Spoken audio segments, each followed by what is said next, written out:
नमस्कार दोस्तों, welcome back to our channel. Friends, मैं आप सबका अपने चैनल स्टॉक्स फॉर लाइफ पे बहुत स्वागत करता हूं। Welcome to STFL family. DFL members, बात की जाए डिक्सन टेक्नोलॉजीज, जी हां दोस्तों, इस कंपनी से बहुत लोगों को बहुत उम्मीदें हैं, क्योंकि दोस्तों कभी भी हम लोग आत्मनिर्भर भारत का सपना देखते हैं तो डिक्सन बिना कंपनी की संभव नहीं है।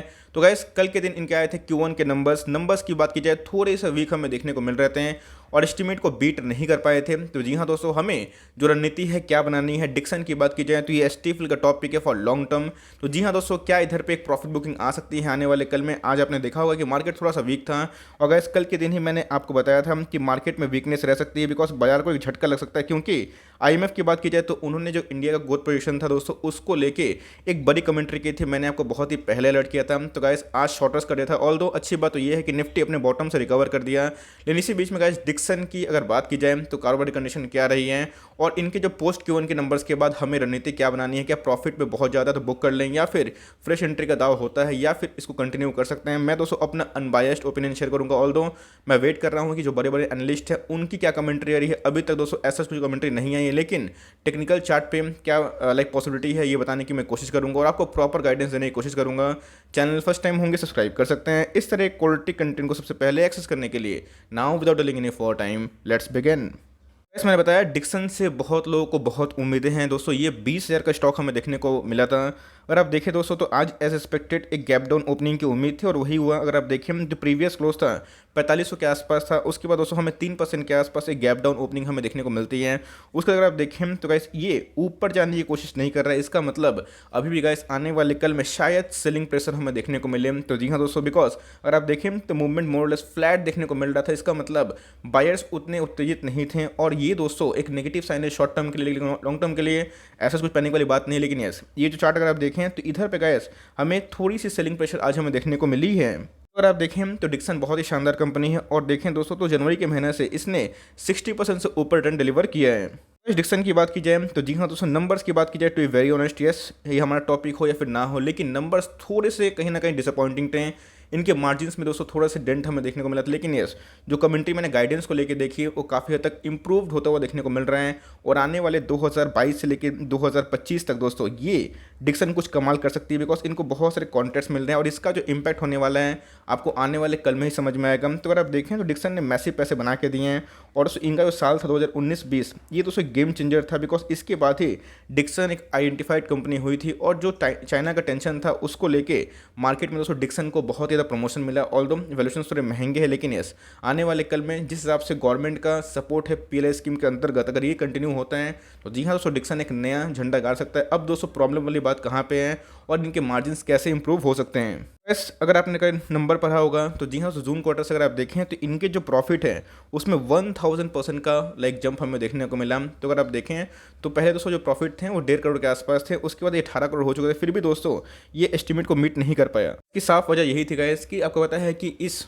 FY22 की बात की जाए तो इसमें क्वार्टर वन में कोविड का मैसिव सेकेंड वेव देखने को मिला था, जहाँ पे बहुत लोग अपने नियर वंस और डियर वंस को खो रहे थे। तो वहाँ पे एक डिक्लाइन के चांसेस है, लेकिन दोस्तों जो मार्केट का अनुमान था डिफरेंट ब्रोकर्स का डिफरेंट जो अनुमान था, किसी का 24 करोड़ था तो गैस किसी का 30 करोड़ के आसपास था। तो उसके अकॉर्डिंग अगर आप देखें नंबर्स में प्रॉफिट में काफ़ी डेंट हमें देखने को मिल रहा है। ऑल्दो टॉप लाइन की बात की जाए तो ये ओके था। तो ये दोस्तों थोड़ा सा कंसर्न करता है शॉर्ट टर्म के लिए, लेकिन जैसे बताया कि लॉन्ग टर्म में कंपनी फंडामेंटली अच्छी है। तो यस डिक्सन अगर आप देखें तो इनके भविष्य में कोई डाउट वाली बात नहीं है, बिकॉज गवर्नमेंट का भी मैसिव सपोर्ट मिल रहा है। जितने भी आत्मनिर्भर भारत के लिए स्टॉक्स हैं उनकी कंपनी है और आने वाले कल में गाइस जो इनके जो CMD हैं और इनके जो मैनेजमेंट से बड़ी बड़ी कमेंट्री आ रही है, बहुत सारे डील्स विन कर रहे हैं और बहुत सारे बड़ी बड़ी कंपनी के संग इनके काम काज चल रहे हैं। तो जी हाँ, शॉर्ट टर्म में गाइस जो नंबर्स हैं उतने एज सच इंप्रेसिव नहीं थे, लेकिन यस जो मैंने क्या बताया टेक्निकल चार्ट पे कंडीशन क्या इमर्ज हो रही है वो बहुत ही इंपॉर्टेंट हो जाता है। और दोस्तों आज के दिन जो कारोबार कंडीशन है वो हमें क्या देखने को मिल रही है, आप देख सकते हैं कि हमें आज एक हेल्दी डिलीवरी देखने को मिल रही है। जी हाँ दोस्तों, कभी भी डिक्सन में गिरावट अगर होती है तो लोग उसको आराम से डिमेट में ले जाते हैं। आज अगर आप देखें तो 2,80,000 शेयर ट्रेड हुए, उसके अगेंस्ट में 1.5 लाख शेयर्स के आसपास उसको डिमेट में वापसी देखने को मिल रही है। 1,58,000 शेयर है उसको डिमेट में ले जाया गया। कुल रेट कितना गया 56% के आसपास। मतलब नंबर्स के बाद दोस्तों इसमें डिलीवरी का कंडीशन ठीक ठाक है। और मैंने आपको एक आर्टिकल शेयर किया था, बताया था कि डिक्सन में Q1 के नंबर्स के पहले गजब का कन्वर्शन हुआ है। ऑन एन एवरेज की बात की जाए तो 60% से ऊपर प्रीवियस 7 से 8 दिन में गाइस इनके डिलीवरीज के परसेंटेज थे। चार्ट पे जाने से पहले, रणनीति बनाने से पहले हमें देखना बनता है कि प्रोमोटर्स का क्या अभी स्टेक हमें देखने को मिलता है और इसमें एफआईएस क्या इंटरेस्टेड है या फिर अभी भी नहीं है। अगर आप देखें तो एफआईएस ने अपने कुछ समय दिसंबर क्वार्टर से थोड़े से स्टेक को कम किया, लेकिन फिर भी गाइस अगर आप देखें प्रोमोटर के बाद 35% का स्टेक के बाद 219% का स्टेक हमें एफआईएस के पास देखने को मिलता है। ऑल दो डीआईएस की बात की जाए तो उन्होंने मैसिव प्रॉफिट बुकिंग की है। जी हाँ दोस्तों, डीआईएस हमेशा बाई लो सेल हाई करते हैं, जिनकी हमेशा से यही रणनीति है।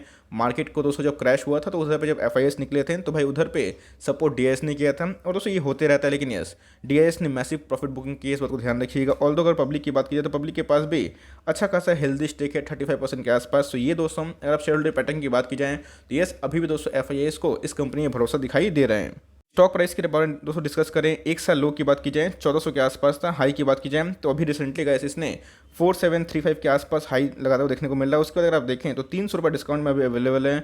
मार्केट कैप की बात की जाए 24,000 करोड़ के आसपास की मार्केट कैप है। और दोस्तों इंडस्ट्री पी की अगर बात की जाए तो उससे इनके जो अर्निंग है, मतलब प्राइस टू अर्निंग की बात की जाए, ये काफ़ी महंगा दिखाई पड़ रहा है। जैसे बताया कि अगर इनके लो अर्निंग होते हैं तो ये दोस्तों इनकी हायर प्राइस टू अर्निंग में कंट्रीब्यूट करते हैं, जो दोस्तों हमें थोड़ा सा ओवर वैल्यूएशन की ओर इंडिकेट करता है।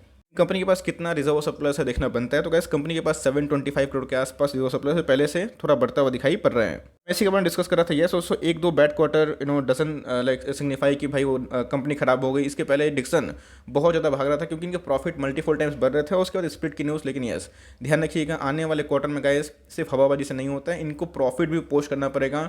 और जो मुझे लगता है कि अगर कोविड का सेकेंड वेव के जैसा अगर थर्ड वेव नहीं आता है और इन्हें काम का ज़्यादा ग्राउंड में मजबूत होते हैं तो आने वाले 3-4 क्वार्टर में इनके जो ईपीएस है वो 1.5 से 2 गुना बढ़ने के चांसेस हैं आने वाले 3-4 क्वार्टर के बाद। ये दोस्तों बहुत ही पॉजिटिव पॉइंट है। अदरवाइज अगर इनके फाइनेंशियल्स की बात की जाए तो 20 के ऊपर है, क्वाइट गुड है। आरओसी की बात की तो 25 के आसपास है। करंट रेशियो का ये भी हमें हेल्थ दिखाई पड़ रहे हैं और कंपनी के ऊपर थोड़ा सा डेट है, बिकॉज कंपनी हमेशा दोस्तों एनसीडी इशू करके थोड़े पैसे मार्केट से जुटा रही है।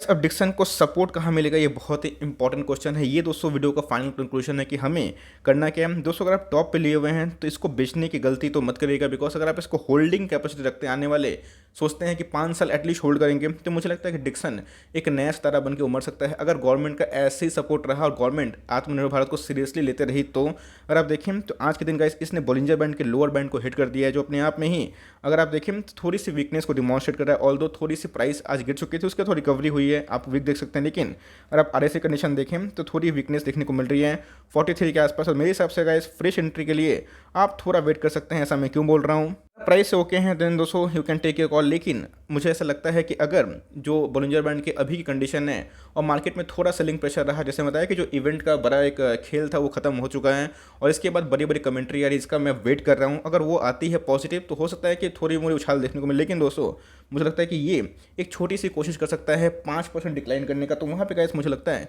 एक फ्रेश एंट्री हो सकती है। तो अगर आप इसको ट्रैक कर रहे हैं, फ्रेश एंट्री लेने का खोज रहे हैं, तो जी हाँ दोस्तों आपको 4200 के आसपास मिलता है या फिर उससे नीचे, तो मेरे हिसाब से आप उधर पे निवेश कर सकते हैं। ऐसा नहीं कि ये आ सकता है, आने के चांसेस हैं। अगर आप ओके हैं, वेट कर सकते हैं, तो ये दोस्तों फ्रेश एंट्री हो सकती है। और लिए हुए टॉप पे तो आपको पता है मेरा आंसर क्या होने वाला है, इसको होल्ड एंड कंटिन्यू करें। और एवरेज करना है तो थोड़ा वेट एंड वॉच करें। और बहुत प्रॉफिट में है तो क्या प्रॉफिट बुक कर लें दोस्तों। अगर आप शॉर्ट टर्म के लिए आते हैं तो मुझे लगता है कि आप थोड़ा सा ज़्यादा प्रॉफिट बुक कर सकते हैं, लेकिन लॉन्ग टर्म वाले इसको कंटिन्यू कर सकते हैं। अभी भी अगर आप देखें तो वीकली चार्ट में दोस्तों कंडीशन जो है वो ओवरबॉट के आसपास है। मनी फ्लो इंडेक्स अभी भी बहुत ही ज़्यादा वॉल्यूम को डिमॉन्स्ट्रेट कर रहा है, मतलब इसमें कंटिन्यूसली हमें वॉल्यूम भी मजबूत देखने को मिल रहा है और इससे प्राइस में स्ट्रेंथ है। इस हिसाब से दोस्तों Q1 के नंबर्स थोड़े वीक थे, लेकिन मुझे अनुमान है कि आने वाले कुछ नंबर्स में चेंजेस आएंगे और डिक्सन थोड़ा और अच्छा कर सकता है। ऑफ कोर्स गाइस ये हमारा टॉपिक है, तो ऐसा नहीं कि हमें अनबायस्ड ओपिनियन दूं, जो सच है वो बताना मेरा फर्ज बनता है। तो मुझे भी दोस्तों इस कंपनी से बहुत भरोसा है, तो यस मैं इसको होल्ड एंड कंटिन्यू करने वाला हूँ। बट मैंने आपको बता दिया कि अगर फ्रेश एंट्री करनी, थोड़ा सा वेट एंड वॉच कर सकते हैं और एवरेज भी करना है तो उसकी जल्दबाजी ना करें। और सबसे इंपॉर्टेंट बात की जाए, अगर आपको निकलना है प्रॉफिट बुक करके, तो शॉर्ट टर्म वाले हैं वो अपने प्रॉफिट को थोड़ा बुक कर सकते हैं, लेकिन लॉन्ग टर्म वाले कंपनी फेथ रखें। कंपनी 3600 पे आ गई थी दोस्तों, उसके भागी है 4700 के आसपास। तो अगर गिरावट होती है इसको एड ऑन डिप्स करें, बिकॉज डिक्सन जैसे बताया कि छोटी मोटी कंपनी नहीं है, बड़ी कंपनी बन चुकी है और मार्केट में आत्मनिर्भर भारत है दोस्तों। ये एक बहुत बड़ा गेम चेंजर बन सकता है। तो कंपनी पे भरोसा रखिए, इनके विजन पे, और आने वाले समय में कुछ टाइम दीजिए, देखिए कमेंट्री क्या आ रही है और डायरेक्शन क्या हो रहा है, फोरकास्ट क्या हो रहा है। तो ये छोटी सी कमेंट्री थी। बहुत तो पूछ रहे सर पोस्ट Q1 रिजल्ट के बाद मेरी क्या रणनीति है, तो भाई मेरी रणनीति साफ है, मैं डिक्सन को लॉन्ग टर्म तक होल्ड करने का सोचता हूँ। वैल्यूएशंस महंगे, लेकिन आने वाले कल में मुझे चांसेस हैं कि इनके जो ग्रोथ हो रहे हैं उस ग्रोथ एस्टिमेशन से मुझे ऐसा लगता है कि अपने जो प्रॉफिट को और भी जनरेट कर सकती है, और पहले स्कीम से अगर इनको और बेटर मिलते हैं क्लाइंट्स, तो ये इनके लिए बहुत ही अच्छा हो सकता है। ये छोटी सी कमेंट्री थी गाइस, आई होप मेरे वीडियो के लिए हेल्पफुल था। कंटेंट से ले तो लाइक कर दिएगा, चैनल फर्स्ट टाइम होंगे तो याद से सब्सक्राइब करना भूलिएगा। फर्दर कोई डाउट उसको ड्रॉप कर सकते हैं, कुछ रिव्यू चाहिए उसका नाम ड्रॉप करना भूलिएगा। I would love to make a video on your demand guys. मिलते हैं जल्दी ही, तब तक के लिए bye. Thanks for watching friends, God bless you all.